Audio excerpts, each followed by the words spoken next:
Namaste, welcome to Edunine Career Guidance, Josh Innovations Private Limited, Edunine Overseas Consultancy. JOSA Counseling. అసలు JOSA Counseling ఎందులో చేస్తారు? ఎవరైతే JEE mains advanced రాస్తారో వాళ్ళు JOSA counselling కి apply చేసుకుంటూ ఉంటారు. వాళ్ళు NIT, IIIT, IIT, GFTIs లో గనక వాళ్ళకి అడ్మిషన్ కావాలి అంటే JOSA కౌన్సిలింగ్ ద్వారా వాళ్ళు సీట్స్ పొందుతూ ఉంటారు. అసలు IITs ఎన్ని ఉన్నాయి, NITs ఎన్ని ఉన్నాయి, ఆ వీడియోస్ అన్ని మనం కవర్ చేస్తూ ఇప్పుడు IIIT గురించి చెప్పబోతున్నాను. అసలు మన దేశంలో IIITs ఎన్ని ఉన్నాయి, వాటి ఆర్డర్ ఏంటి? Order in the sense alphabetical order కాదండి, ranking. Last year closing ranks ఆధారంగా 5th phase counselling JOSA counselling ఆధారంగా నేను ఒక ఆర్డర్ అయితే క్రియేట్ చేశాను. సో టాప్ ప్రయారిటీస్ ఏ ఇన్స్టిట్యూట్ కి ఇవ్వాలి అంటే ఈ ఆర్డర్ చూస్తే మీకు ఒక క్లారిటీ వచ్చే అవకాశం ఉంది. సో ఆర్డర్ ప్రకారం చదువుతూ ఉంటాను, మీరు ఎక్కడైనా నోట్ చేసుకోండి. సో మీరు చాయిస్ ఫిల్లింగ్ టైంలో కానీ లేదంటే ఆర్డర్ మీరు ఏది పెట్టుకోవాలి ఫస్ట్ అంటే కనుక ఈ వీడియో చూస్తే మీకు ఒక కాస్త క్లారిటీ వస్తుంది.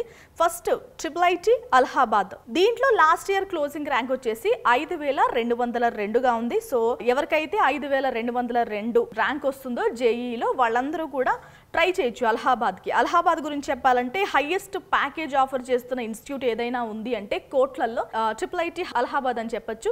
ఇక నెక్స్ట్ సెకండ్ ప్లేస్లో గ్వాలియర్. 1997లో దీన్ని ఎస్టాబ్లిష్ చేశారు. లాస్ట్ ఇయర్ క్లోజింగ్ ర్యాంక్ వచ్చేసి 8044 అండి. సో ఆ ర్యాంక్ లోపు ఎవరికైనా వచ్చినా కూడా IIIT గ్వాలియర్కి అప్లికేషన్ పెట్టుకోవచ్చు.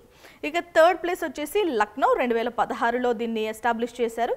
అలహాబాద్ ఇన్స్టిట్యూట్ ఏదైతే ఉందో టాప్ 1లో దాన్ని మెంటర్షిప్లో అండర్లోనే ఇది కూడా నడుస్తుంది కాబట్టి ప్లేస్మెంట్స్ విషయానికి వస్తే ఎలాంటి ఢోకా ఉండదు. ఇక IIIT జబల్పూర్ 4th ప్లేస్లో ఉందండి. ఇది 2005లో ఎస్టాబ్లిష్ చేశారు.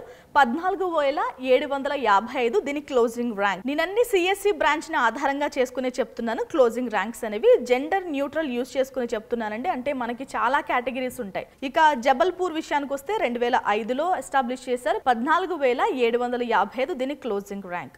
ఇక 5th ప్లేస్లో ఉంది కాంచీపురం.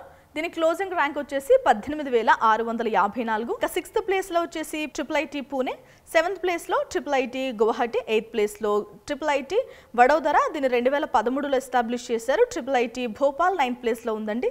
IIIT కోటా 10th ప్లేస్లో ఉంది. సో ఇవి టాప్ 10 IIITs. ఇక 11th నుంచి 20 చూద్దాం. సూరత్, శ్రీ సిటీ, నాగ్పూర్, ఊనా, సోనాపేట్, తిరుచి, వడోదర, రాంచీ, కర్నూల్, రాయచూర్. సో ఇవి టాప్ 20 IIITs. ఇక రిమైనింగ్ 6 IIITs కూడా చూద్దాం. కొట్టాయం, దర్వాత్, అగర్తల, భగల్పూర్, కళ్యాణి, సేనాపతి. సో ఇవి మొత్తం ఉన్న IIITs లిస్ట్ టాప్ 1 నుంచి 26. కొన్ని IIITs వచ్చేసి ప్రైవేట్ పార్ట్నర్షిప్తో నడుస్తుంటాయి, కొన్ని ప్యూర్గా గవర్నమెంట్ అండర్లో నడుస్తూ ఉంటాయి. అసలు గవర్నమెంట్ అండర్లో నడిచేవి ఏవైనా ఉన్నాయంటే అలహాబాద్, గ్వాలియర్, జబల్పూర్, కాంచీపూర్, కర్నూలు. ఈ 5 కూడా పూర్తిగా మినిస్ట్రీ ఆఫ్ ఎడ్యుకేషన్ అండర్లోనే ఉంటాయండి. మిగిలినవి మాత్రం పబ్లిక్ ప్రైవేట్ పార్ట్నర్షిప్స్తో నడుస్తూ ఉంటాయి. సో దీంట్లో అడ్మిషన్కి ఎలా అప్లై చేసుకోవాలి, క్లోజింగ్ ర్యాంక్స్ ఎలా ఉంటాయి, మనం ఫర్దర్గా మాట్లాడుకుందాం.